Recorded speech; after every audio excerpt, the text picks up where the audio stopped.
Então, a palavra para você nessa manhã. Então, eu peço que você abra a sua Bíblia, por favor, no Salmo 126. Estarei lendo todo o Salmo para a gente poder aprender a palavra de Deus.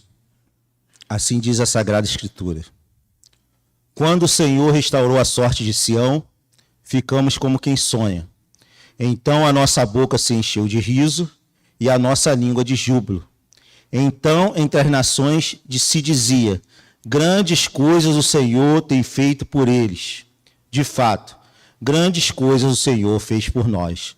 Por isso estamos alegres. Restaura, Senhor, a nossa sorte como as torrentes no Neguebe. Os que com lágrimas semeiam, com júbilo ceifarão. Quem sai andando e chorando enquanto semeia, voltará com júbilo, trazendo os seus feixes. Vamos orar. Deus, todo início do ano é uma oportunidade de recomeço. As férias estão acabando e os desafios já se apresentam diante de nós.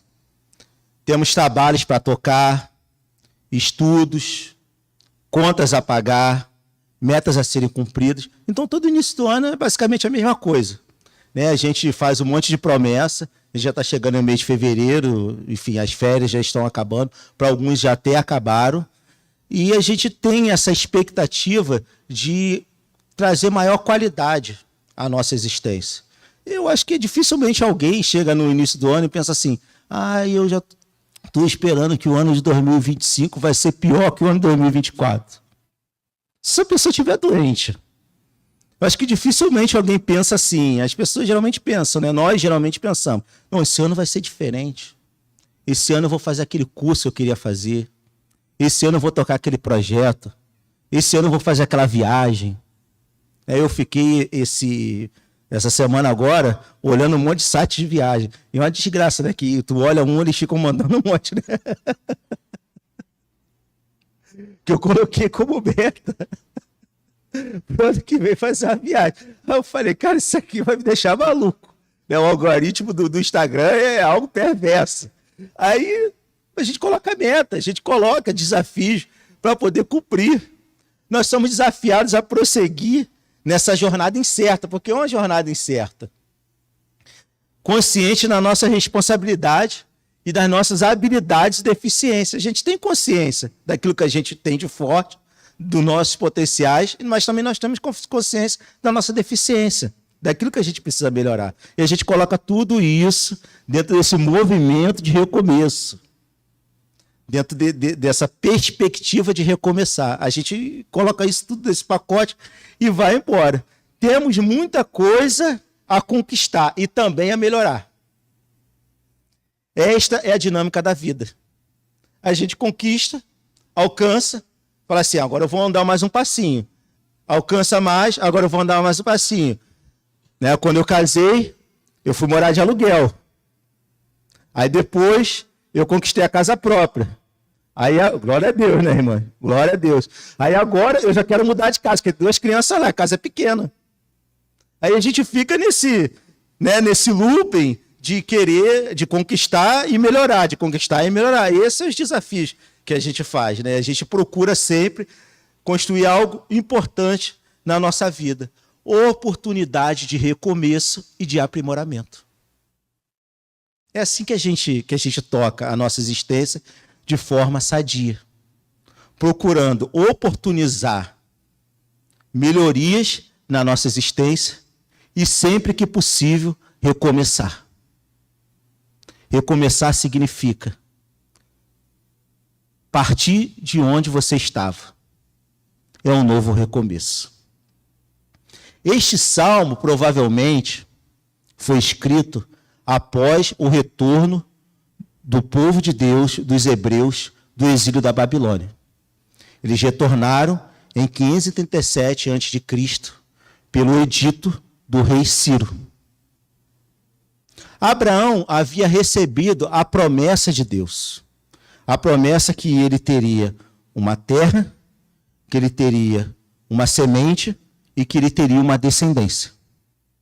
Anos depois, épocas depois, Josué, ele liderou a conquista da terra prometida. E esta terra foi consolidada, esta conquista foi consolidada nos reinados de Davi e Salomão. Porém, Salomão, no final da sua vida, enveredou para a idolatria. Por isso o reino foi dividido em reino do norte e reino do sul. E eles nunca mais se encontraram até o exílio ali. Porque quando eles entram na idolatria, nesta abominável idolatria, essa abominável idolatria resulta em prostituição, apostasia, injustiça social e opressão dos mais vulneráveis. Se você for ler com atenção os oráculos de juízo no Antigo Testamento, todos esses 4 elementos estão presentes. Todos eles.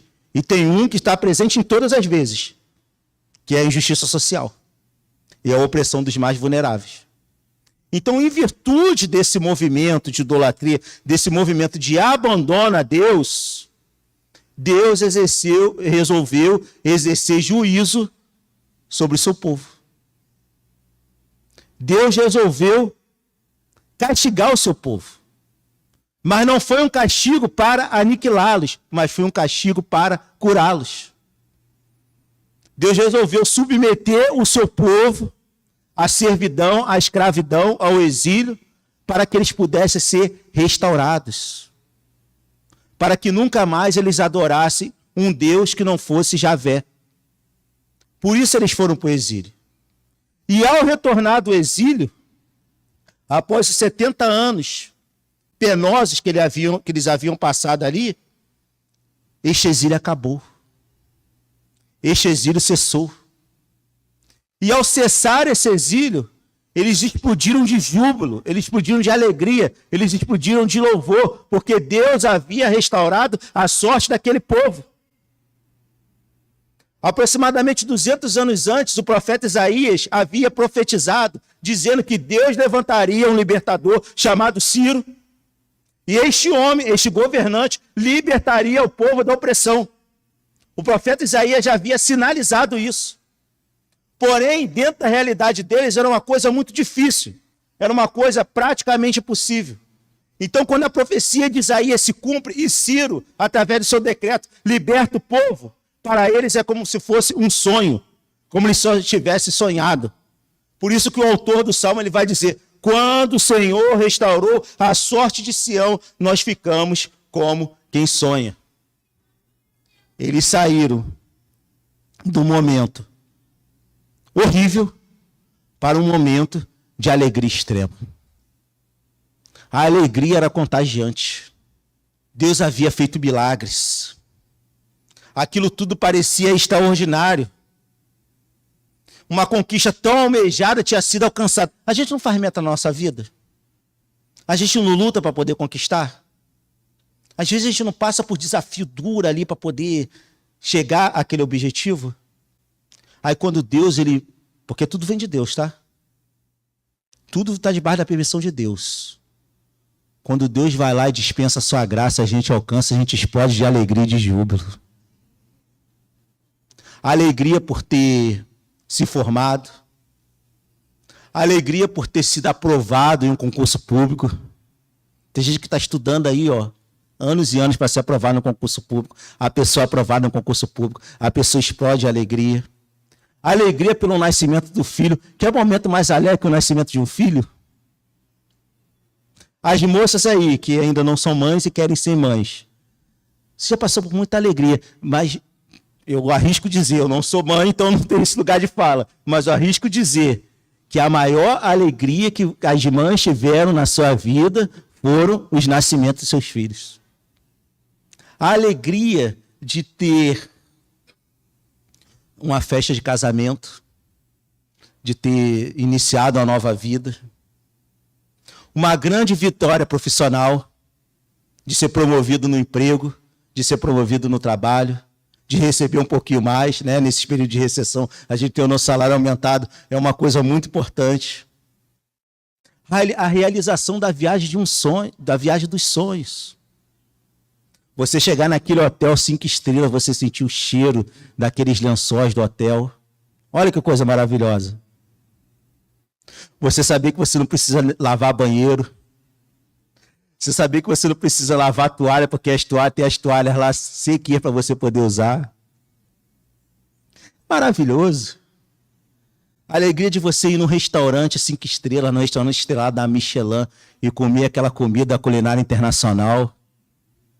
Sentir aquele paladar que você nunca sentiu. Sentir aquele gosto, aquele frescor que você nunca experimentou. A alegria de estar naquele lugar dos sonhos e fazer um monte de foto para o Instagram para postar para todo mundo ver, né? Porque tem que botar, né? Tem que botar foto do Instagram para postar para todo mundo ver. Mas nada disso é comparável à alegria proporcionada pela libertação de Deus. Nada disso é comparável à alegria que essas pessoas sentiram quando Deus restaurou a sua sorte.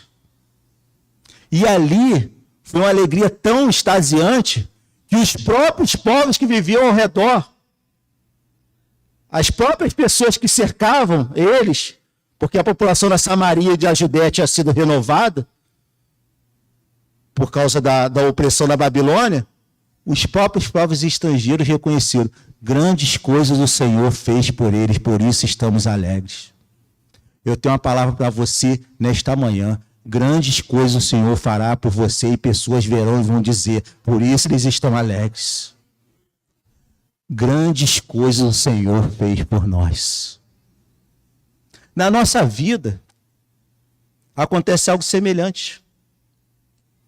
As nossas almas estavam em cativeiros, escravas do pecado, pelos desejos e práticas perniciosas, perdidas e destinadas ao inferno. Nós estávamos assim, nós estávamos em luto, nós estávamos em opressão, nós estávamos em desgraça. No entanto, em Cristo, esse cativeiro foi rompido. Foi-nos dada a chance de recomeçar. Assim como Ciro decretou a libertação do povo de Israel do exílio da Babilônia, Deus determinou que nós seríamos salvos pelo sangue de Cristo derramado na cruz do Calvário. Deus foi lá e fez. Deus foi lá e realizou. O perfeito se ofereceu pelo imperfeito, a fim de aperfeiçoá-lo. O justo se entregou pelo injusto, a fim de promover justiça. O impuro foi purificado pelo precioso sangue de Cristo. A morte foi derrotada e a vida eterna nos foi proporcionada. Deus restaurou a sorte de Sião. Deus restaurou a sorte da minha e da tua vida. Ele nos restaurou. E assim como o salmista reconheceu a ação de Deus na vida dele, nós precisamos reconhecer a ação de Deus na nossa vida. Porque hoje, pela graça e misericórdia de Deus, nós temos uma vida transformada. Destinos são mudados. Famílias são restauradas. Hábitos nocivos são abandonados. Relacionamentos são dignificados. Onde antes existia vergonha, agora existe honra. Onde antes existia ultraje, agora existe dignidade. Assim como eles, nós podemos dizer: com efeito, grandes coisas o Senhor tem feito por nós, por isso estamos alegres. Assim como eles disseram, quando eles foram libertados, hoje eu e você, pelo sangue de Cristo derramado na cruz do Calvário, nós podemos dizer: com efeito, grandes coisas o Senhor fez por nós, por isso estamos alegres. Porque o Senhor fez, Ele continua fazendo grandes coisas por nós. A mão do Senhor, Ele executou. Ele está por trás de cada libertação, cada bênção. E isto é motivo suficiente para reconhecermos o poder de Deus em nossas vidas, com gratidão pela sua graça e pela sua misericórdia aplicada em nós. Então a primeira coisa que o salmista faz aqui é reconhecer a ação de Deus na vida dele. É olhar para o passado e ver a ação de Deus. Pode ser que eu e você estejamos passando tempos de dificuldade. Mas o salmista, ele nos inspira hoje a olharmos para o nosso passado e vermos Deus agindo com graça, misericórdia e abundância.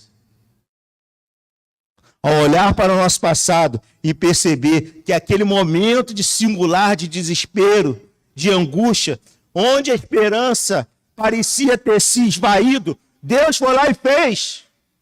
Deus foi lá e mudou, Deus foi lá e transformou. E assim como Deus fez, Deus mudou e Deus transformou, Ele pode fazer, mudar e transformar novamente, para transformar o nosso pranto em alegria.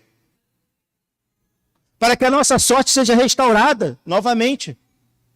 Para que nós possamos participar dos desafios de um novo recomeço. Precisamos ser gratos a Deus. Devemos engrandecê-lo e dedicar nossa alma a Ele. Quando passamos por aflições, temos a experiência de olhar para o passado e perceber o que Ele fez por nós e continua fazendo. Assim como Ele agiu no passado, Ele poderá agir no presente. Por isso, do jeito que você está, nós temos a condição de louvarmos a Deus por tudo aquilo que Ele fez e continuará fazendo em favor dos seus. É do jeito que você está aí, é do jeito que eu estou aqui. Com todas as nossas problemáticas, nós temos a experiência, nós temos a certeza e nós temos a segurança que nós podemos louvar a Deus por tudo aquilo que Ele fez e continuará fazendo em favor dos seus. Porque com efeito grandes coisas o Senhor tem feito por nós. Por isso nós estamos alegres. Ah, mas eu não estou vendo grande coisa o Senhor fez por mim, não. Eu estou vendo. Tu está aí com saúde? Grandes coisas o Senhor fez por você, por isso estamos alegres. Eu estou vendo, tu tem comida dentro de casa. Grandes coisas o Senhor fez por você, por isso estamos alegres. No calor de 40 graus que está fazendo no Rio de Janeiro, você dorme no ar-condicionado. Grandes coisas o Senhor tem feito por nós, por isso estamos alegres. Tem gente que não tem um ventilador em casa, nesse calor. Grandes coisas o Senhor tem feito por nós, por isso estamos alegres. Pode estar tomando um remédiozinho de pressão, que ninguém passa imune. Pode estar tomando um Glifaz XR, para controlar a glicose. A quantidade de besteira que a gente come industrializada, vai dar ruim. Mas você está de pé, pela graça e misericórdia de Deus. Por isso nós estamos alegres. Porém, mesmo usufruindo de tão sublime bênção, mesmo usufruindo de milagres, a realidade demonstrou-se demasiadamente difícil. Mesmo usufruindo de milagres, a realidade se demonstrou difícil para eles. Por quê? Porque eles precisavam reconstruir a cidade e eles precisavam reconstruir o templo. Eles foram lá, Deus libertou. Agora tem trabalho para fazer. Reconstrói a cidade, reconstrói o templo. Mas eles estavam cercados de inimigos. Eles estavam cercados de pessoas que os odiavam. Pessoas que queriam que eles morressem. E a gente aprende isso lendo os livros de Esdras e Neemias. A batalha que foi para reconstruir o templo. As oposições que houveram ali. Os desafios de Neemias para reconstruir o muro de Jerusalém. Os inimigos do povo de Deus, Sambalate, Gesem, Tobias, que depois foi morar dentro do templo como algo abominável, coisa absurda. O inimigo do povo de Deus foi morar dentro do templo. Então eles enfrentaram desafios duríssimos ali, para poder reconstruir, para poder recomeçar, para poder ir adiante. Tudo isso era muito complicado. Mais do que nunca, eles precisavam de um transbordamento. Porque primeiro eles reconheceram a graça e a ação de Deus na vida deles. Mas a partir do momento que eles enfrentaram desafios, assim como nós enfrentamos desafios, mais do que nunca eles precisavam de um transbordamento. Aí o salmista no versículo 4, ele vai dizer assim: restaura, Senhor, a nossa sorte, como as torrentes do Negueb. O cara está falando de alegria, o cara está falando de júbilo, o cara está falando de bênção. Aí agora ele está falando que a sorte dele precisa ser restaurada? Parece meio confuso, não parece? Parece meio incoerente. Mas quem disse que a nossa vida é coerente? Quem disse que a nossa vida segue uma reta linear? É aqui, ó. Tá aqui, tá aqui, tá aqui, tá aqui, tá aqui, tá aqui, tá aqui, tá para lá, tá para lá, tá para lá. Então, em um momento eles estavam regozijando e reconhecendo as bênçãos de Deus na vida deles. Em outro momento eles estavam pedindo restauração. Restaura, Senhor, a nossa sorte como as torrentes do Negueb. O Negueb era uma região desértica do sul da Judéia. Chovia-se muito pouco ali, a ponto da terra toda ser rachada. E quando botava aquele pouco de água na terra, naquelas rachaduras ficavam aqueles fiozinhos de água assim, ó. Era parecido com a caatinga do Nordeste. Aquela terra rachada, aquela terra seca, aquela terra que não produz vida. Mas de uma hora para outra, chovia de forma abundante naquele lugar. Aqueles ribeiros de água eram irrigados no meio do deserto. De uma hora para outra caiu uma chuva torrencial. E havia um transbordamento avassalador naquele lugar. Era assim, de uma hora para outra. Fechava o tempo e pum, caía aquela chuva. E aquele lugar seco, aquele lugar deserto, aquele lugar de fome, aquele lugar de morte, aquele lugar de desesperança, era reavivado pela presença de Deus. Transborda, Senhor, a nossa sorte como as torrentes do Negueb. Nós precisamos de um transbordamento. Nós precisamos ser transbordados da presença de Deus. Aquele clima parecia como o clima nosso aqui no Rio de Janeiro, essa semana agora, nas 2 últimas semanas. 40 graus de calor. Aquele sol de rachar. Aquele calor brabo. Aí aconteceu essa semana agora, se eu não me engano, foi na terça-feira. Veio aquela chuva que veio lambendo tudo, aquela chuva forte, e trouxe refrescor para a nossa vida. Quantos já não foram surpreendidos com a chuva? Que você sai de manhã, vai fazer aquilo que você precisa fazer na rua e deixa a roupa no varal, porque o sol está muito quente, vai secar rápido. Aí no meio do que tá fazendo lá, fecha o tempo, chove tudo, cai aquela chuva. Aí você fala assim, eu vou ter que botar ela na máquina de novo para poder lavar. Sai de casa, a varanda está limpinha.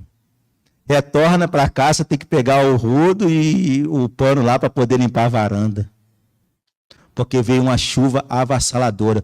A oração que o salmista faz é que Deus venha com transbordamento avassalador na minha e na tua vida. Precisamos constantemente de um transbordamento avassalador do Espírito Santo em nossas vidas, para obtermos forças a fim de superarmos os desafios presentes.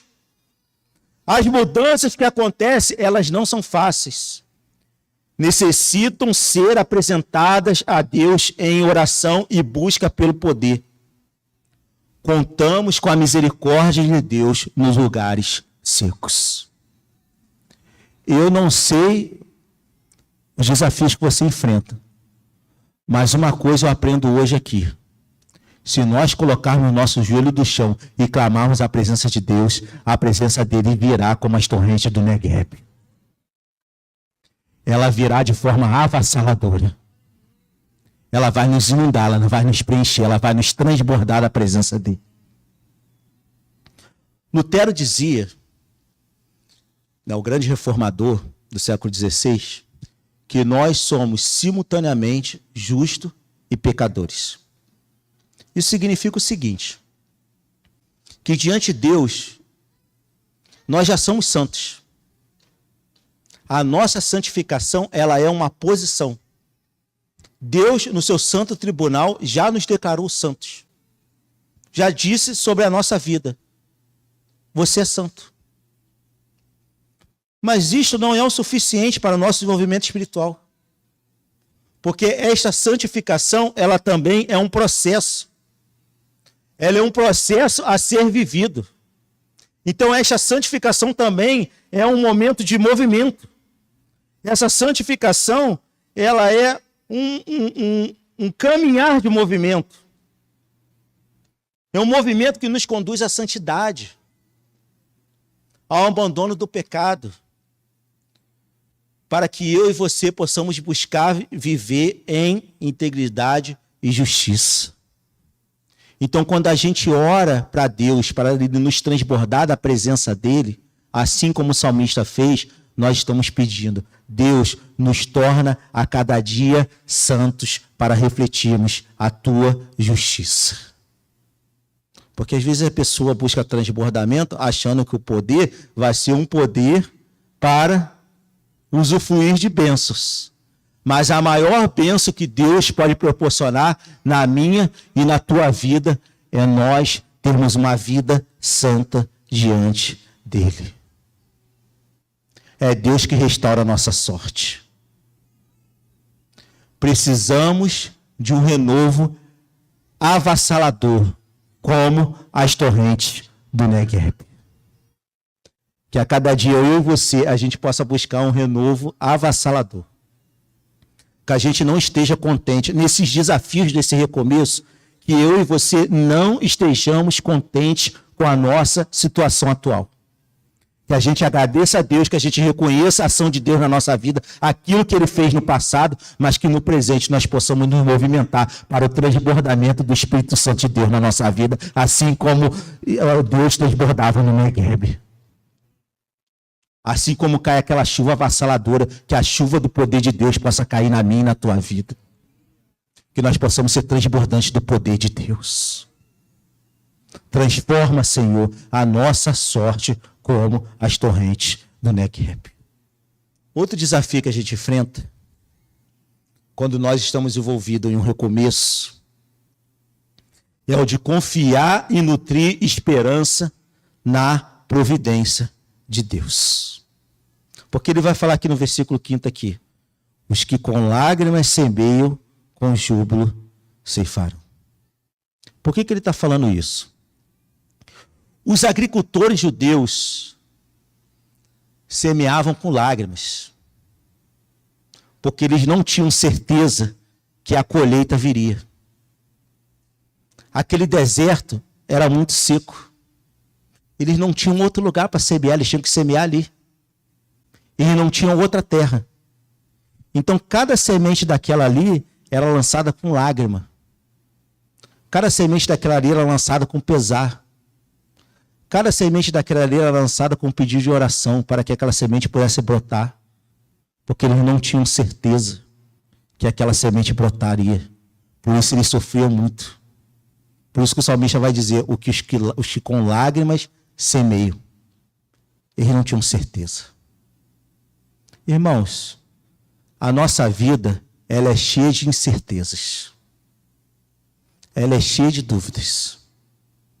Ela é cheia de temores. Ela é cheia de desafios. Mas ele não vai parar somente dizendo que os que com lágrimas semeia. Ele vai dizer, aqueles que com lágrimas semeiam, com júbilo ceifarão. Porque uma certeza nós temos, o Senhor está ao nosso lado e jamais nos abandonará. Essa é a certeza. Se você não tiver certeza mais de nada na tua vida, se você não tiver esperança mais de nada, tenha essa certeza. O Senhor está ao teu lado e jamais vai te abandonar. O marido pode abandonar, o filho pode abandonar, os amigos podem abandonar, você pode perder o teu emprego, você pode perder a sua saúde, você pode perder os teus bens, assim como aconteceu com Jó. Mas da mesma forma que Jó viveu, nós também podemos viver de uma maneira muito mais tranquila do que ele viveu. O Senhor está ao nosso lado e jamais nos abandonará. Os que com lágrimas semeiam, com júbilo ceifarão. Em nossas vidas, encaramos desafios duríssimos, que em alguns momentos nos levam à desesperança, nos conduzindo às lágrimas. São noites de sono mal dormidas, preocupações por aquilo que nos geram tristeza em alguns momentos. Mas as coisas se resolvem. Vai passar, vai se resolver. As coisas se resolvem. A sensação de alívio por ter sido solucionada a questão é inconfundível. Você sabe disso. Você já passou por essa experiência. Você já esteve no cativeiro, você já esteve na dor. Vai passar, Deus vai proporcionar júbilo e bênção na tua vida. Não é permanente. Damos um ufa. Aquela respirada assim, ó. Ufa. E a nossa condição mental, ela muda drasticamente. Porque antes a gente estava semeando com lágrimas, agora a gente está colhendo com júbilo. Quem sai andando e chorando enquanto semeia, voltará com júbilo, trazendo os seus feixes. Isso nos dá esperança. Que mesmo semeando com lágrimas, temos plenas condições de uma colheita satisfatória.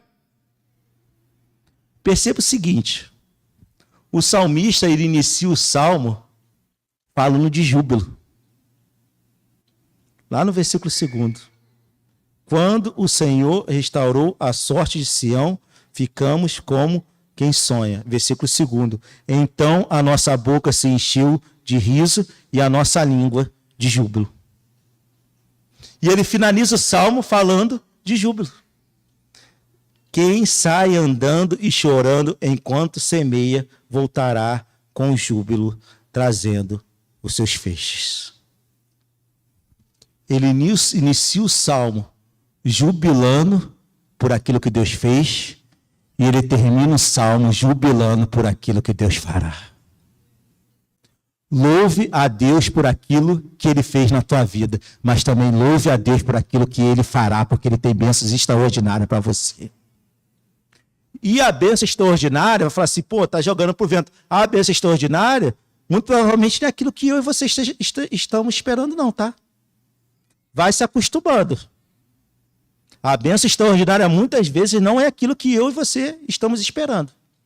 A bênção extraordinária é o cumprimento da boa, agradável e perfeita vontade de Deus na nossa vida. É esta bênção extraordinária. Deus vai cumprir a sua boa, perfeita e agradável vontade na nossa vida. Aí a gente vai colher com júbilo, porque nós estamos fazendo a vontade de Deus. Mesmo em momentos angustiantes, Ele está ao nosso lado e jamais nos abandona.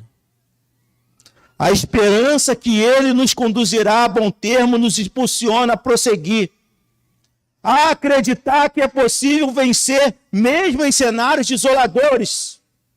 Ele fez e fará para a sua glória. Deus fez e fará a bênção dele novamente na nossa vida, para que o nome dele seja glorificado entre nós. Para que novamente as pessoas possam olhar para a nossa vida e dizer, grandes coisas o Senhor fez por nós. Porque nós estamos colhendo com alegria os frutos da bênção que Deus quer determinar para nós. Jesus é a nossa esperança. Ele morreu nos garantindo o mais sublime beneficiamento, que é a vida eterna. Não temos o que temer. A confiança é a chave para a vitória. Não em nossos méritos, mas naquele que tudo pode prover. Então nós somos desafiados a recomeçar nesse ano de 2025. Nós somos desafiados a recomeçar. E a gente reconhecendo a graça de Deus na nossa vida por aquilo que Ele fez, clamando pelo transbordamento da presença do Espírito Santo dele em nós e tendo esperança. Porque assim como Eliseu, que estava cercado pelo exército da Síria, nós estamos também cercados por Satanás. Mas assim como Eliseu, tem um monte de anjo acampado ao nosso redor, nos guardando e protegendo do mal. Carruagem de fogo ali, tem carruagem de fogo ali, ó. Pastor, o desafio está muito difícil. Tem carruagem de fogo aí, ó. Tem anjo aí, ó. Tem carruagem de fogo aí te cercando aí, ó. Deus está nos guardando e nos protegendo de todo mal. Louvado seja o nome do nosso Senhor e Salvador Jesus Cristo. Feche seus olhos, vamos orar em nome de Jesus.